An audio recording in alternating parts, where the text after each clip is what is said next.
E aí, tudo bem? Vamos começar logo de cara a nossa investigação visual.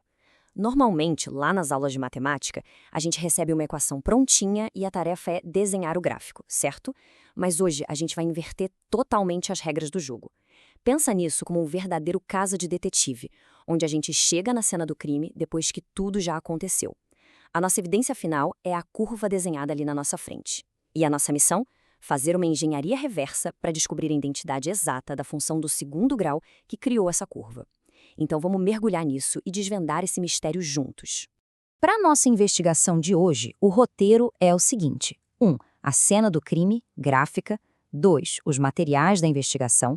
3. O método da forma fatorada. 4. O método do sistema de equações. E 5. O papel dos coeficientes. Parte 1.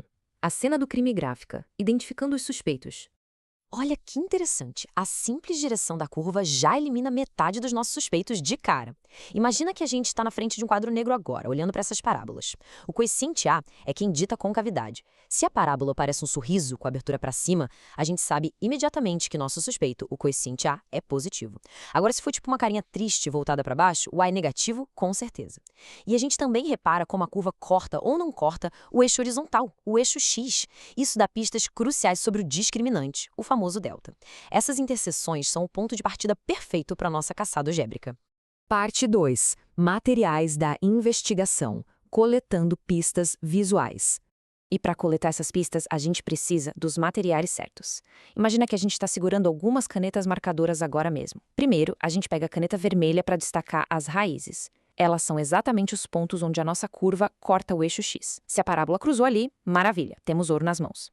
Em seguida, a gente pega a caneta azul e marca o vértice, que é aquele ponto bem central, o pico mais alto ou o fundo do poço da nossa parábola. E por último, a gente localiza o ponto exato de intersecção com o eixo vertical, o eixo Y. Extrair essas coordenadas visuais é, literalmente, o passo a passo prático para solucionar o nosso caso. Parte 3.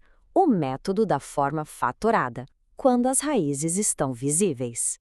Quando a gente consegue ver as raízes, o ponto crucial é usar essa fórmula aqui. A forma fatorada é a nossa principal ferramenta de investigação. A estrutura é f de x igual a A vezes x menos x1 vezes x menos x2. E por que isso é perfeito? Porque esse x1 e x2 são exatamente aquelas raízes que a gente acabou de marcar de vermelho. Tudo que a gente precisa fazer é encaixar essas coordenadas conhecidas direto na estrutura da função, exatamente como preencher os espaços em branco de um retrato falado.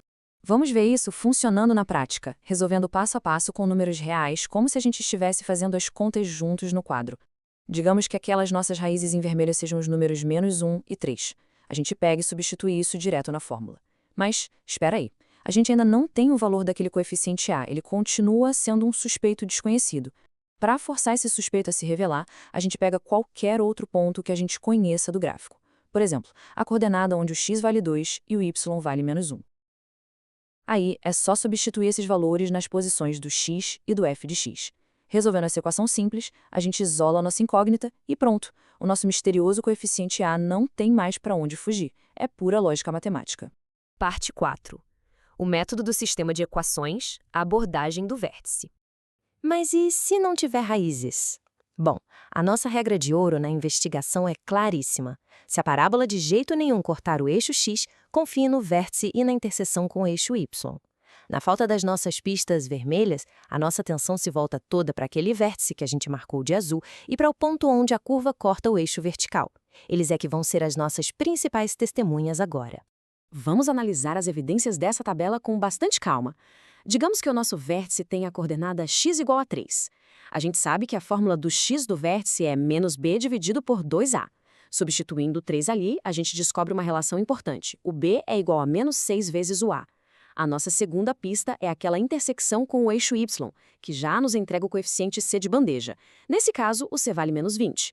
Por fim, a gente pega as coordenadas completas do vértice, que é o ponto 3 e menos 2, e substitui tudo na função geral. Isso monta pra gente uma equação super sólida. 9a mais 3b menos 20, tudo isso igual a menos 2.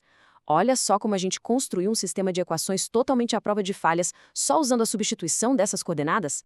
E agora, a gente vai para o golpe final da investigação. A gente pega aquela relação de que o b vale menos 6a e injeta na nossa equação maior. Fica assim: 9a mais 3 vezes menos 6a, tudo igual a 18. Simplificando os termos, a gente chega em menos 9A igual a 18, o que revela de forma triunfal que o nosso A vale menos 2. E quer saber de uma coisa legal? Como o A deu um número negativo, isso confirma perfeitamente que a nossa parábola está virada para baixo. Aí, substituindo o A de volta, a gente acha que o B vale 12.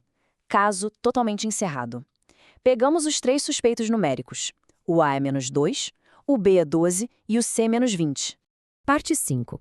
O papel dos coeficientes. Nosso caso, encerrado. O coeficiente A não é só um número perdido ali na fórmula. Ele tem uma função super prática. Ele é a força que dobra a parábola, que define se a abertura dela aponta para cima ou para baixo. E o coeficiente C? Bom, ele é o marco exato, como se fosse a impressão digital da parábola deixada direto no eixo Y.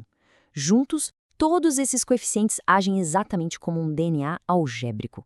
Eles constroem a identidade física, o formato exato da curva que a gente estava investigando o tempo todo. E entender seu papel prático faz com que a gente consiga ler um gráfico com a mesma naturalidade que a gente lê um livro.